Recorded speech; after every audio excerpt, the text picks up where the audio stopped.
channel, guys. My name is Karina and I am an SLPA who makes videos for other SLPAs. I share my tips, my life, I share my mommy life, my professional work life. I share it all with you all, and I'm here making a video because I typically get a question about, I've graduated. What is something that I should know to be a working SLPA?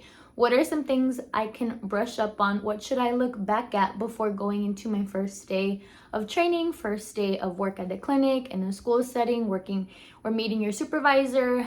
I get questions around all of that. And to be honest, I don't think there is an answer. I think it comes down to self-experience, truly. And that might be a pro for you, that may be a con, but it's the reality, it's the nature of the job. I can tell you my experience when I first graduated. As I've said before, I didn't feel as, I didn't feel any greater than my peers. I felt kind of like I was in a space where not a lot of people were taking this path. I felt as though SLPAs were kind of frowned upon, and there was little to no information on how to proceed after you graduated with your bachelor's degree. So I had to kind of figure it out myself for getting the certification, and that's why I've made that video. If you need help in that, I have a video that I can link in the description box, and it's all about how to get your license to become an SLPA in Texas. Now, when I had to meet my supervisor, for sure, I was scared. I was almost embarrassed. I was excited, of course, because it's a new job. It's a new thing I'm going into. I had worked for years to get into this career path. So the fact that I had a job after I graduated and stuff was amazing, but it was still very nerve-wracking. And I can tell you, I went to my supervisor a lot for questions, a lot. I remember my first year feeling still very inferior to the people I was working with too, because sure, there was other SLPAs, but I also worked with occupational therapists. I worked with physical therapists. I worked with a lot of SLPs, people who had more knowledge, it felt like, than I did. So in my very first job working in early intervention, I felt like I was completely less than. I felt embarrassed to ask questions around speech therapy. It was like, I'm supposed to know this, or why am I asking if I'm a new graduate, right? But that's what I mean. That's why I'm making this video. Don't be scared. You have a supervisor for that exact reason. If you're scared of anybody, if you're nervous around anybody, it shouldn't be your supervisor. And I get that some people have like that relationship where it's not super friendly or it's not a good relationship with SLPA, but I don't know too many relationships like that. For the most part, my friends who are SLPAs have a supporting SLP.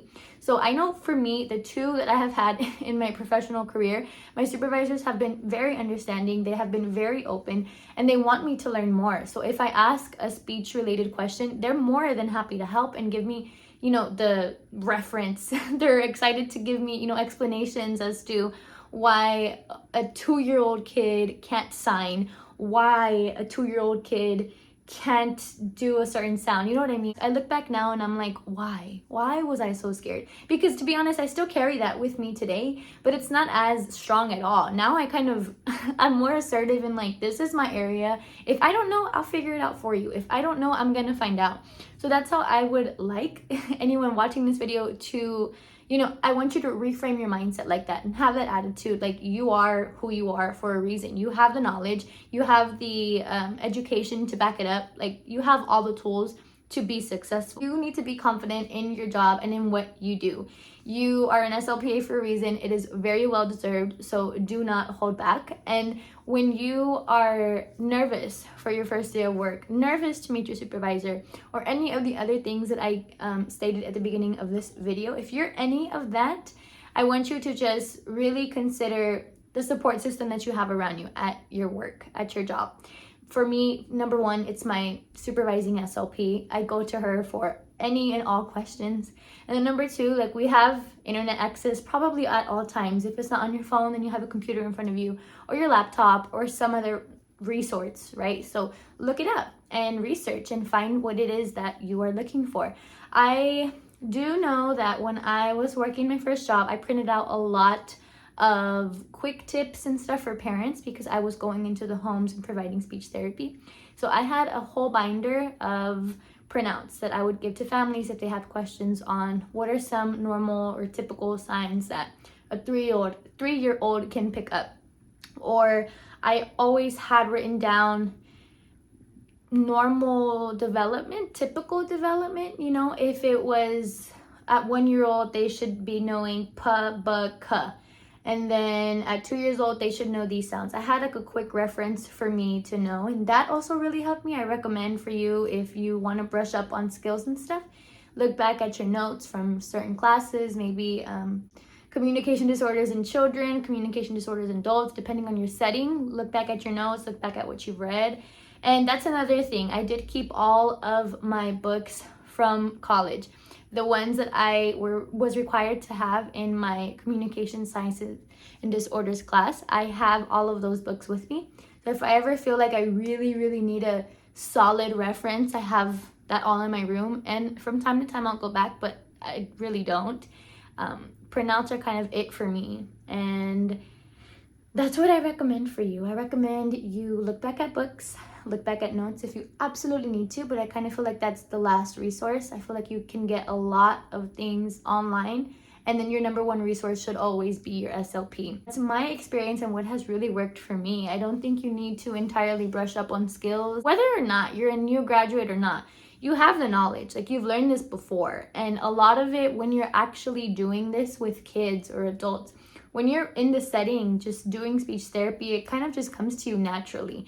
If you are someone who enjoys working with kids and you're doing that, that will come out naturally.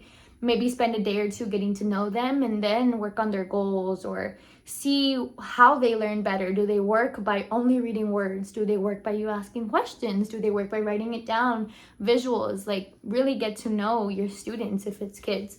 If it's adults, I don't have too much experience in that to help you out, but I would assume that it's very much the same thing. Find out what works for them as individuals, and I feel like it'll come very naturally, especially if you're taking the time to get to know these people for who they are, more than just the speech therapy time that you spend with them. If you're getting to know them and what works for them, what they like, their interests, their things that they're not interested in, if you really build that relationship, I think speech therapy and the sessions and all of that will kind of, the heightened fear, right, will kind of go away. Because I also believe that if you're living your life, especially in the workplace, out of fear, it's going to become harder. Once all that fear goes away, I feel like self-confidence boosts up, things come easier, right? So speech sessions are exactly the same. If you're getting to know these people, working hard to build that rapport, then it will all come very naturally to you and it will work out. So that's what I have for y'all today. I hope you did find this video helpful. If you did, please make sure to give my video a like and subscribe to my channel as well. It'll mean so much to me. And I will catch you all in my next one. Bye.